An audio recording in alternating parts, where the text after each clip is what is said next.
everybody, welcome back. This is Kim. I'm really glad you're here.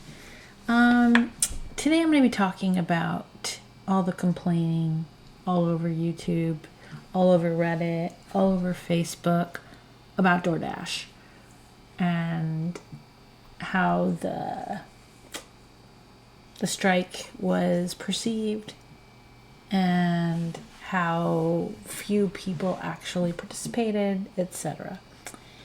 Anyways, please stop complaining. It's not going to do you any good. There are so many ways you can make money. Don't rely on only one gig. So that's what I'm going to talk about. So the strike. Well, last weekend was a Doordash strike. I personally did not participate. I didn't do much dashing or Grubhub or anything anyways, but I just feel like the strike was pretty pointless because unless you get every single dasher to participate, it's not really going to even make a difference. No one is going to notice, a few thousand people not dashing when there's millions of dashers out there. Anyways, I already did a video about the strike, so I'm not going to go into that. But so many people are constantly complaining about Doordash. Low base pay, low tips, crappy offers, blah, blah, blah. I agree those things exist. But at the same time, you're in control. You are an independent contractor. You do not have to accept any of the offers that you don't want to do. You don't need to play Doordash's game. You instead should adapt and learn strategies to make good money. I'm able to do that, and I talked about how I do it. And I'm going to go a little bit into it here, but that's not really the focus of this video. I just wanted to mention, in my opinion, complaining does nothing. It might make you feel better for a second, but it doesn't change anything.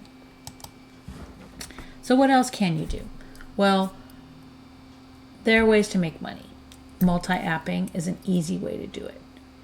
I do Doordash, Grubhub, and Uber Eats. Now, I have a full-time job. I have a good job that, and I'm blessed, I'm not in the same position as many of you. I do Doordash and Grubhub and Uber Eats as a side gig for extra money to do the things that I wouldn't normally be able to afford to do. So I don't rely on this income to live on or pay bills. So I am very lucky. But if you don't have another job and you're only doing one gig platform, and let's say your only gig is Doordash, you're putting yourself at great risk. If that's your only source of income, you can get deactivated for any reason at any time. You will have times when there are only crappy low offers out there, and you're not going to make very much money. You'll be stuck taking whatever offers you could get because if that's all there is, that's all there is. What if the app goes down? There's so many ways that you can be in a position where you're not going to make any money or make very little money. So you need to find another way to make money. You can't just rely on one platform. I guess that's what I'm trying to say. Multi-apping is very easy. There are so many delivery type apps out there. Investigate the options and find a few you'd like to do. Just don't put all your eggs in one basket. You can get a part-time job.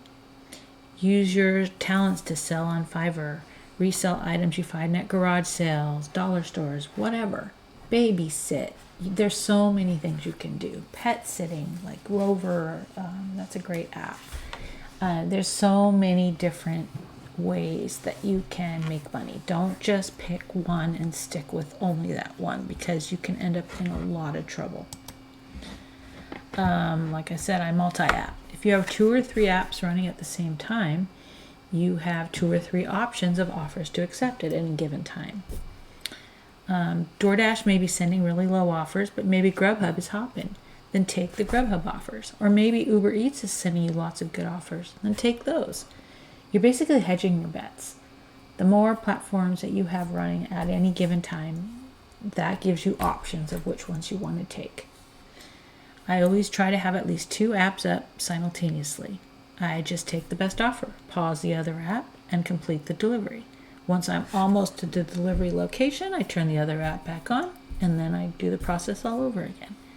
Occasionally, I'll get an offer from one app for a certain restaurant delivering to a neighborhood, and I'll forget to pause the other app, or don't pause it quick enough, and another offer will come in from that second app for that same restaurant, or one very close by, going to the same neighborhood. It's amazing when that happens. Timing may work out so you can do both. Check out my video from last week. I had a great shift multi-apping. It keeps changing multi-apping to multi-aping, in my auto-correct here. So it's just like multi-apping. And I got orders from both apps going to the same areas. It was fantastic. So it really helped me make a little bit extra money. So anyways, I guess what I'm saying is if I was only doing DoorDash, then you're only going to get whatever DoorDash sends you. If you're only doing Grubhub, you're only going to get what Grubhub sends you. By increasing your odds and increasing the amount of offers that are thrown your way, you have better options. You have more choices. It's pretty, it's common sense there. You may want to find a consistent part-time or full-time work and do dashing on the side, or Grubhubbing, or Uber eating. Maybe get a part-time job or a full-time job that gives you consistent income. Then you can do DoorDash on the time when you're not working. I met this lady the other day. She is, she's, I think, only DoorDash. I'm not really sure. I don't know that we talked about it. But she is also a nurse. So, the days that she is not nursing, she goes out and does DoorDash. And she says it just helps, supplement her income. But, as a nurse, I'm sure she makes decent money. So, it's not just people that don't have other jobs out there dashing. A lot of people have full-time jobs or part-time jobs, and they're dashing on the side. So you gotta think about yourself and think about how you're preparing yourself and for the future. And you want to make money, right? So, yeah. Anyways, let's see. Oh, I wanted to talk about this. So I was picking it up from Chick-fil-A I think it was last weekend or 2 weekends ago. And I go to this one Chick-fil-A quite a bit. And the manager approached me and asked if I wanted to deliver for them. And I said, well, no, thank you. I just do this, very part-time. And he said, well, it starts at $16 an hour. You don't have to drive your own vehicle, and you get to keep all the tips that you get. I'm thinking, wow, if somebody looking for an actual part-time job, that's a great part-time job. I bet it could come close to the amount most of you dashers make out there.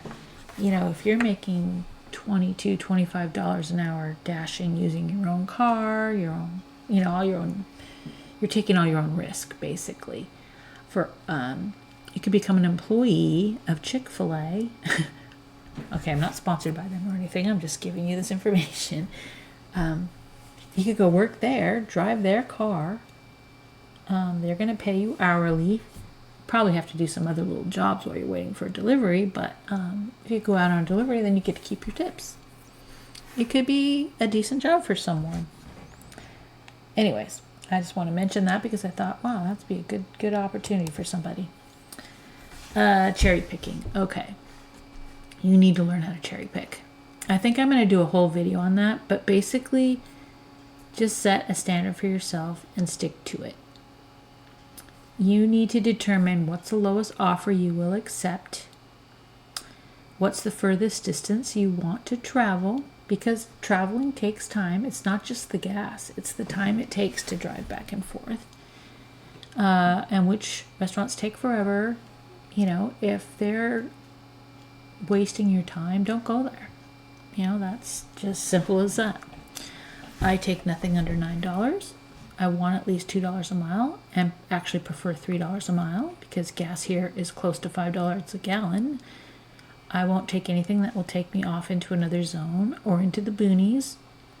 Too much deadhead time that you're not compensated for. It's like, it sends you 7 miles down some small little road.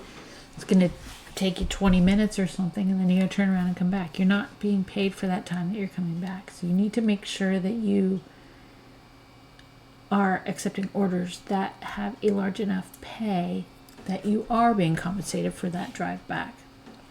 So those are my standards, and that's what I use for my cherry picking. If they don't fit all of my standards, I decline them. Those standards work for my market and my situation and what I feel like my low limits are. I consistently make over $30 an hour cherry picking. I cherry pick on all apps, not just Doordash. If I'm out there doing this, I want to make as much money as I can. I'm not just doing it for the fun of it. Although I do find it fun. I actually really enjoy it. But, I'm doing it to make some extra money. My daughter's getting married soon. I want to save up some money for that. There's some things I want to do around the house, some renovations and stuff like that. I'm going to save up some money for that. Some fun things, vacations, etc. So that's what I use the money for. If you're living on this money, it's even more important for you. So take what I'm saying seriously and think of a way to come up with some other sources of income. Don't just rely on one gig app. So take control of your income. If you don't have a skill that will allow you to do something else, then take some classes, learn something new. There's plenty available on YouTube entirely for free. You can probably learn how to do just about anything. You want to do tile and flooring or something like that? I'm sure you can learn that on YouTube.